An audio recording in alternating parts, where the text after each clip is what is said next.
ఎక్కడ ఉంటే మరి అభివృద్ధి కలుగుతుంది? దేవుని సన్నిధి ఉంటేనే. దేవుని సన్నిధి అనగా ఏంటిది? దేవుని మందిరం అమ్మా. సన్నిధి అనగా ఏంటిది? దేవుని మందిరము. నువ్వు ఎక్కడైతే దేవుని మందిరంలో ఉంటావో అక్కడ నువ్వు ప్రార్థన చేసుకున్నప్పుడు దేవుడు నీ పక్షాన నీ కావలసినటువంటి కోరిక దేవుడు ఖచ్చితంగా తీరుస్తాడు. స్తోత్రం చెప్తారా ఒకసారి గట్టిగా? చదవండి, ఇంకొక మాటలోనికి మనం వెళ్తాం. ద్వితీయ ఉపదేశ కాండం 12వ అధ్యాయము 5వ వచనం. ద్వితీయ ఉపదేశ కాండం 12వ అధ్యాయం 5వ వచనం నాన్న.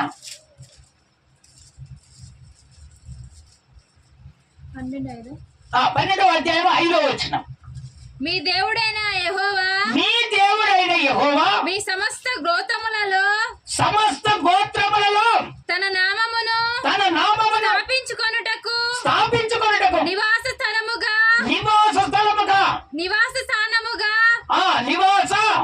స్థానముగా ఏర్పరచుకొనును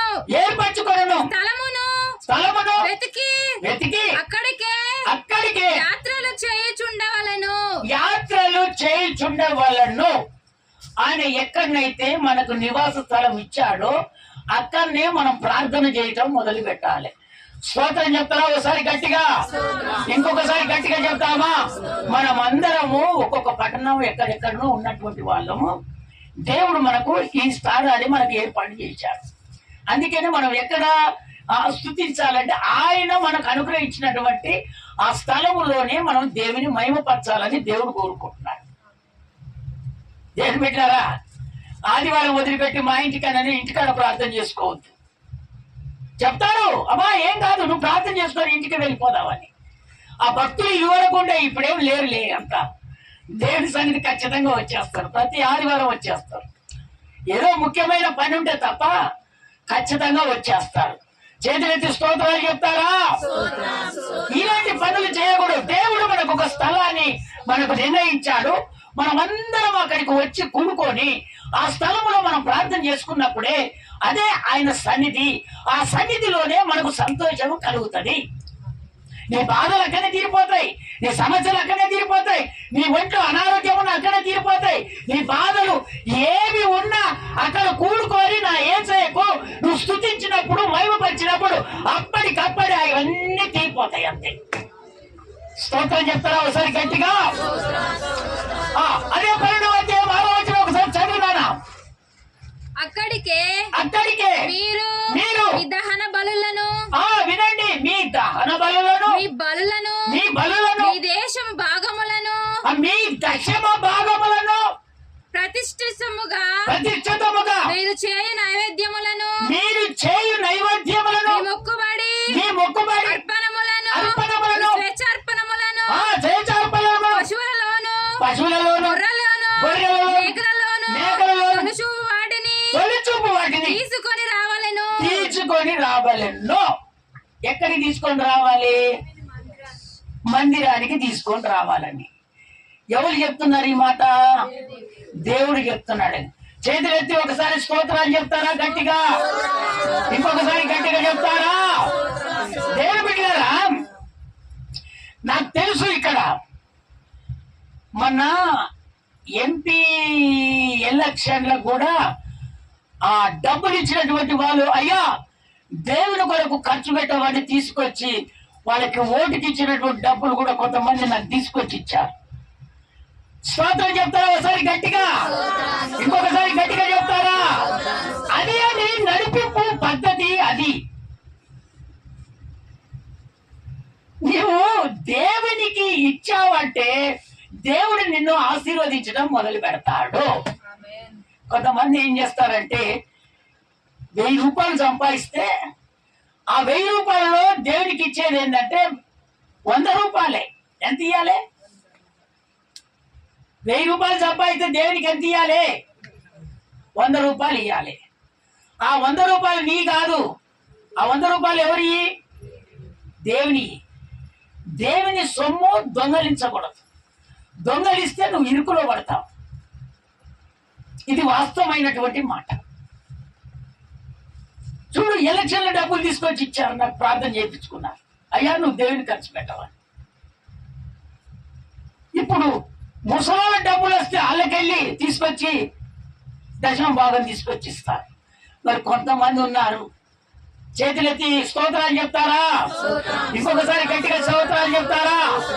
కొంతమంది ఏం చేస్తారంటే చేసిన పనులలో దశమ భాగాన్ని దేవునికి తీసుకొచ్చి ఇవ్వరు. ఇవ్వకపోవటం వలన చాలా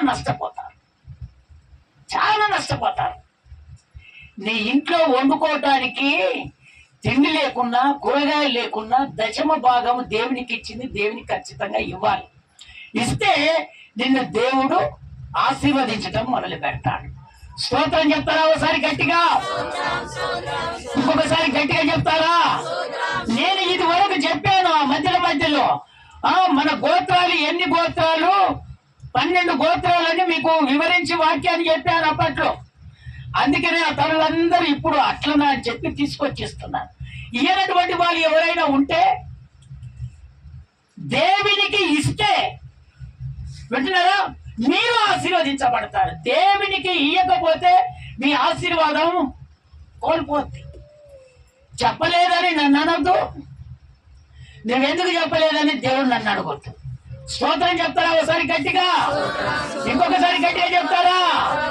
దేవుడు నాకు చెప్తున్నాడు, నేను మీకు చెప్తున్నాను, మీరు ఖచ్చితంగా ఇస్తే మీరు ఆశీర్వదించబడుతూనే ఉంటారు. ఏ విషయమైనా మీరు రాజుపడతారేం కానీ దశమ భాగం విషయంలో రాజుపడకూడదు. 100 రూపాయలు సంపాదించినప్పుడు 10 రూపాయలు తీసుకొచ్చి నువ్వు దేవునికి ఇయ్యాలి అని దేవుడే స్పష్టంగా చెప్తున్నాడు అక్కడ. ఇంకా నువ్వు గొర్రెలలో గాని, మేకలలో గాని, ఆవులలో గాని, ఇంకా దేనిలోనైనా కూడా మొదటిది ఎవరిదంటే దేవునికి. మొదట దేవునికి ఇవ్వాలి. ఇంకా ఎన్ని కొడితే అవి నువ్వు ఇస్తూనే ఉండాలి. మొదటి సంతానములో అన్న పిల్లలు లేరు. ఎవరికి? అమ్మా వినండి, బైబిల్లో అన్న ఎంతమందికి తెలుసు? నీకు తెలుసా అన్న బైబిల్లో? ఎన్ని సంవత్సరాలు నమ్ముకున్నావు దేవుణ్ణి? అమ్మ నీకు తెలుసా అన్న ఎవరు? బైబిల్ అన్న లేదా? నీకు తెలియదా అన్న ఎవరు? తెలియదా? అరే చేతులెత్తి స్తోత్రాలు చెప్తారా ఒకసారి? ఇప్పుడు మళ్ళీ చెప్తున్నాను. అన్న అనగా ఆమెకు పిల్లలు లేరు, మ్యారేజ్ అయింది కానీ పిల్లలు లేరు. అయితే ఈమెకు పిల్లలు ఉంటారని భర్త ఏం చేశాడంటే ఇంకో కావని చేసుకున్నాడు.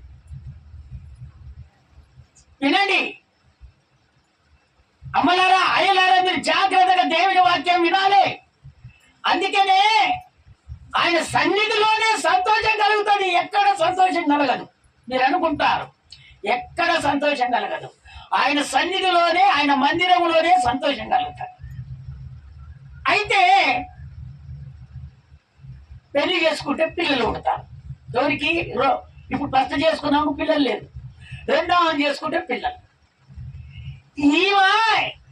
ఈ పిల్లల్ని ఎత్తుకోవటానికి పోతుంటే ఆమె గుంజుకుంటచ్చు. వినండి బాగా, దేవుడి వాక్యం వినండి.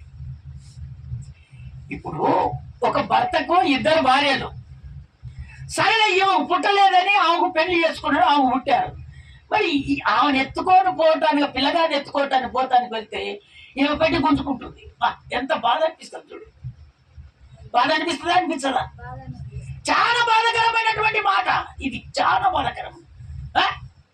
నా పిల్లగాడే కావచ్చు చెప్పకుండానైనా గురి పెట్టుకున్న చావాలి, లేకపోతే వ్యతిరేకమైన చావాలి, లేకపోతే మందు పోసుకొని చావాలి. అందరు హెచ్చరిక ఎట్టయినా నా భర్తను వదిలిపెట్టి పోవాలి. స్తోత్రం చెప్తారా ఒకసారి గట్టిగా?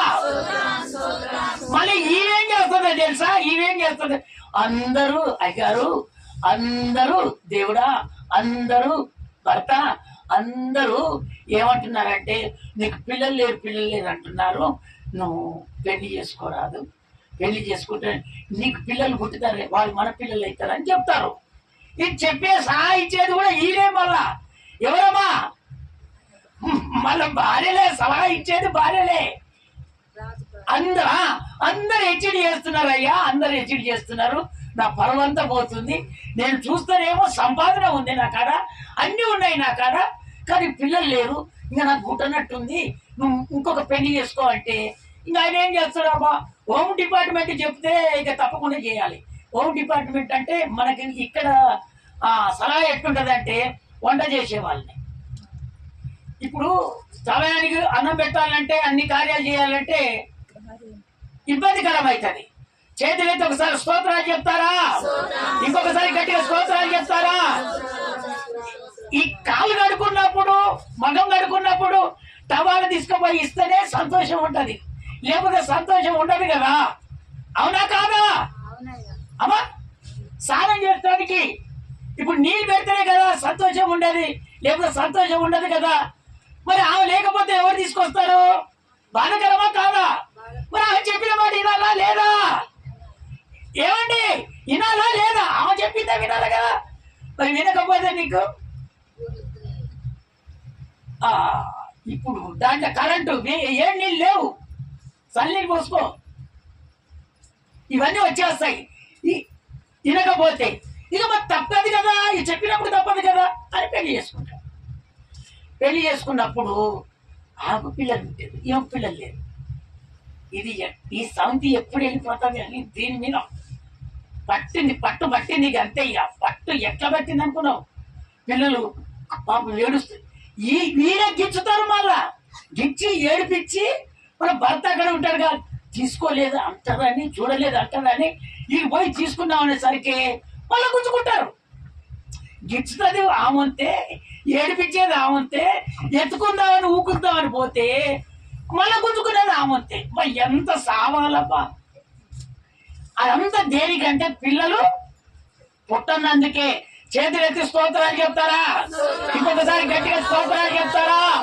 అందుకనే దేవుని బిడ్డలారా, పిల్లలు లేనటువంటి వాళ్ళు దేవుని దగ్గర కన్నీరు కార్చి పశ్చాత్తాపడి ఎంతో ప్రయాసపడి కన్నీరు కార్చి ప్రార్థన చేసి బహుమానాన్ని పొందుకుంటారు. ఇవన్నీ ఆమెకు ఎవరికి అన్నకు టచ్ అయిపోద్ది. ప్రతి ఏటా ఒక స్థలానికి వెళ్ళి అక్కడ ప్రతి సంవత్సరము ఒక పండుగ ఆచరించి వచ్చేవారు. అయితే ఫస్ట్ సారి, రెండవసారి పోయినప్పుడు ఆమె ఏమీ మనసులో పెట్టుకోలేదు. ఎప్పుడైతే పెళ్ళైన తర్వాత ఈ పిల్లలను గుంజుకుందే, ఇబ్బంది పెట్టిందే, అప్పుడు ఆమెకు మనసుకు వచ్చేసింది, దేవుడు అందరికి చేస్తున్నారు కానీ మరి నాకెందుకు దేవుడు చేస్తలేదు అనే లోపాన్ని ఆమె ఎత్తుకుంది. ఎవరు అన్న, అసలు అందరికి దేవుడు ఇస్తున్నాడు, మరి నాకెందుకు ఇయ్యాడు అనే ప్రశ్న ఎప్పుడు వచ్చింది? సమితి పిల్లలు గుంజుకున్నప్పుడు, వ్యతిరేకం చేసినప్పుడు జనాలంతా ఏమా మీరిద్దరు ఒకటే అనుకొని పెళ్లి చేస్తారు కదమ్మా, నిన్ను ఘోర ఏడిపిస్తున్నారు అంటే ఆ కళ్ళు ఎత్తుకొని ఏడ్చుకుంటా ఆమె బాధ. అప్పుడు అక్కడికి వెళ్ళి ఆ పండుగకు వెళ్ళి అక్కడ అందరు అయిపోయిన తర్వాత ఈమె బలిపీఠ ఉంది కదా, ఆ బలిపీఠ ముందర కూర్చొని కన్నీరు గార్చి ప్రభుకు ప్రార్థన చేస్తుంది. ఏమని ప్రార్థన చేస్తుందంటే, ప్రభువా నాకు కూడా సంపూర్ణమైనటువంటి ఒక సంతోషం కలగాలయ్యా. నాకు మొట్టమొదటిగా ఒక కుమారుణ్ణి, ఆ కుమారుణ్ణి మళ్ళీ పాలు ఇడవగానే తీసుకొని వచ్చి నేను దేవునికి ఇస్తానయ్యా. స్తోత్రం చెప్తారా? ఒకసారి గట్టిగా, ఇంకొకసారి గట్టిగా చెప్తారా అని ప్రార్థన చేస్తున్నప్పుడు ఈ దైవ సేవకుడు ఇక వెళ్ళి తిరుగుతూ ఉంటారు కదా మా దైవ సేవకులు.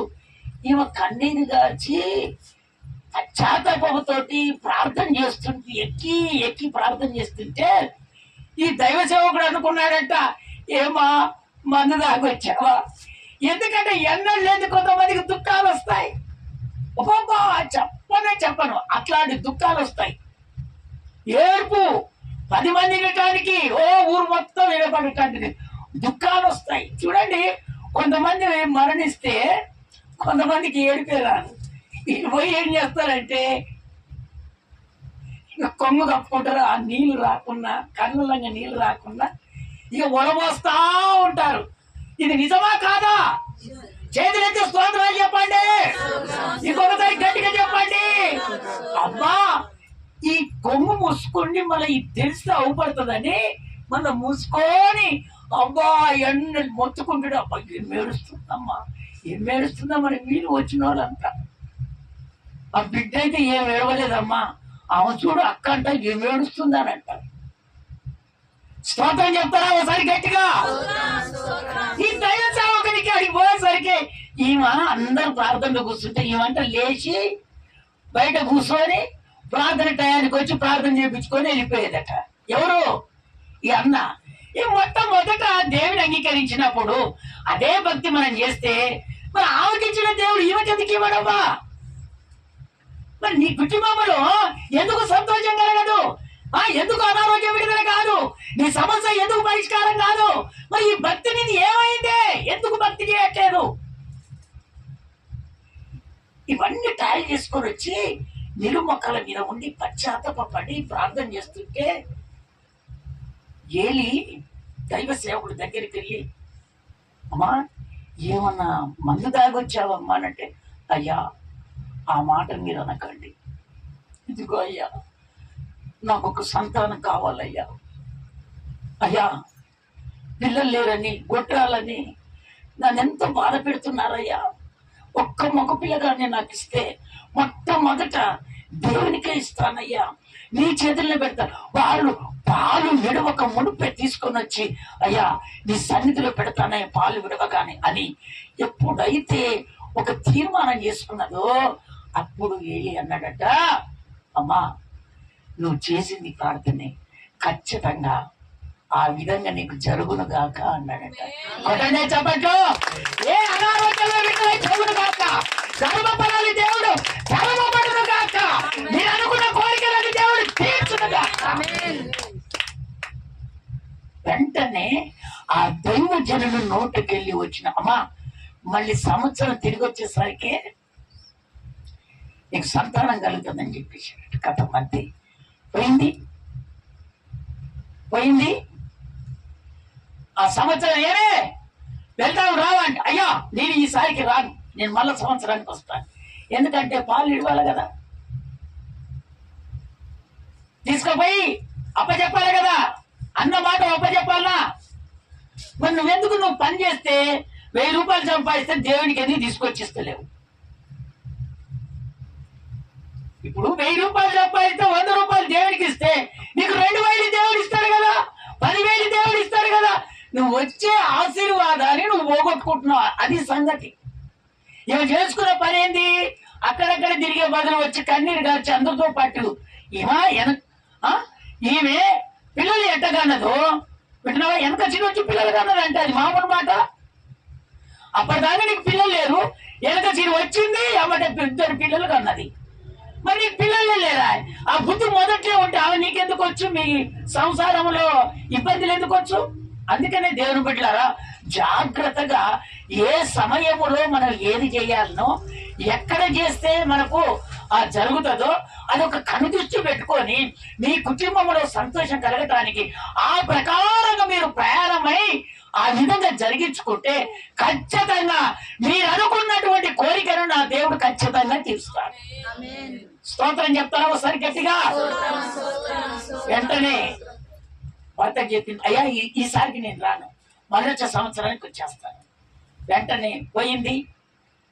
అయ్యా నువ్వు అన్నట్టుగా నాకు కుమారుడు వచ్చాడు, ఇగో చేతులు పెట్టి.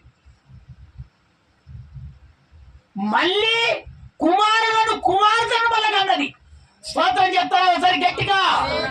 ఎందుకన్నదంటే దేవుడికి ఇస్తానని మాట ఇచ్చింది కదా, మాట ప్రకారంగా ఇచ్చేసింది. వెంటనే మళ్ళీ సంతానాన్ని ఇవ్వడం దేవుడు మొదలు పెట్టాడు. అంతే వెంటనే సంవత్సరం ఖాతా అయిపోయింది.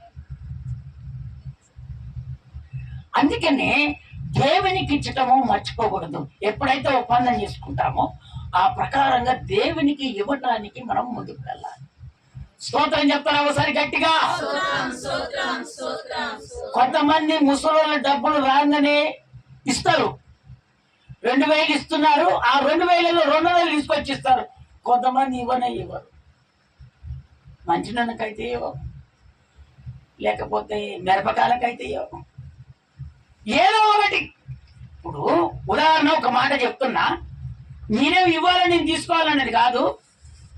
మీరు దేవునికి ఇస్తే ఆశీర్వదించబడతారు. దేవుడు చెప్పినటువంటి మాటలు మీకు నేను చెప్పేది. ఇప్పుడు ఒక బంధువు వస్తాడు, చుట్టం వస్తాడు. లేదన్నా ఈ దినాల్లో 500 ఖర్చు పెట్టిన దాకా వెళ్ళాడు. వెళ్తాడమ్మా? వెళ్తాడా? 500 ఖర్చు పెట్టిన దాకా వెళ్ళాడు. మా అటువంటి అంటే మనం దేవుని నమ్ముకున్నాం. ఈ పొజిషన్ లో వేరే ఉంటే వాడు 1000 రూపాయలు ఖర్చు పెట్టిన దాకా పోనిపోడు, అసలు ఇప్పుడు.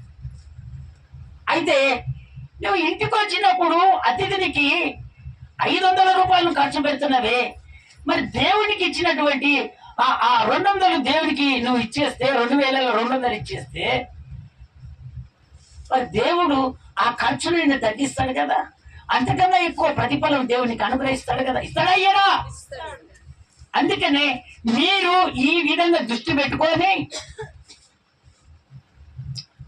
టైం చాలా అయింది, ఈ విధంగా దృష్టి పెట్టుకొని మీరు దేవునిలో మీరు పోరాడటం మొదలు పెట్టుకోండి. అప్పుడు మీ కుటుంబాలలో సంతోషం కలుగుతుంది. స్తోత్రం చెప్తారా? ఒకసారి గట్టిగా, ఇంకొకసారి గట్టిగా చెప్తారా? చివరిగా ఒక్క మాట నేను చెప్పి నేను ముగించేస్తున్న, టైం బాగైంది. అదే 12వ అధ్యాయంలో 7వ వచనం ఒకసారి చదివి వినిపించినాను. మీరును మీ దేవుడైన యెహోవా మిమ్మును ఆశీర్వదించి మీకు కలుగజేసిన కుటుంబములను మీ దేవుడైన యెహోవా సన్నిధిని భోజనము చేసి మీ చేతి పనులన్నిటిని యందు సంతోషింపవలెను. ఇవన్నీ దేవుని మందిరానికి తీసుకొని వచ్చి విన్నారా, దేవుని సన్నిధిలో భోజనాలు చేసుకొని సంతోషంగా తిని మీ కుటుంబాలలో సంతోషం కలుగుతుందని దేవుడు చెప్తున్నటువంటి మాటలు. స్తోత్రం చెప్తారా? ఒకసారి గట్టిగా, ఇంకొకసారి గట్టిగా చెప్తారా? అందుకనే దేవుని బిడ్డలారా, మీ కుటుంబములో సంతోషం కలగాలంటే ఈ విధంగా మనం ఉంటేనే మన కుటుంబంలో సంతోషం కలుగుతుంది. నువ్వు ఏ ఆశతోటి వచ్చావు? అనారోగ్యం పోవాలని వచ్చావా? లేకపోతే అప్పులు తీరాలని వచ్చావా? లేకపోతే ఎవరైనా నాకు అప్పులు ఇవ్వాలని వచ్చావా? లేకపోతే ఒక సమస్య నిమిత్తమై వచ్చావా? లేకపోతే చెప్పడానికి అనారోగ్యంతో వచ్చావా? లేకపోతే ఒక గర్భఫలం కావాలని వచ్చావా? నువ్వు ఏ సమస్య చేత దేవుని దగ్గర సంతోషం పొందుకోవాలని వచ్చావో దేవుని బిడ్డ, ఇగో ఈ ప్రకారంగా నువ్వు చేస్తే ఖచ్చితంగా నీ కుటుంబంలో నా దేవుడు ఖచ్చితంగా సంతోషాన్ని అనుగ్రహించాడు. అందరూ నిలుమొక్కల మీద తీర్మానం చేసుకున్నాం. అందరూ నిలుమొక్కల మీదకి వచ్చేద్దాం. అందరూ నిలుమొక్కల మీదకి వచ్చేద్దాం. ఎస్ రాజా స్తోత్రం అయ్యా. ఎస్ రాజా స్తోత్రం నాయన.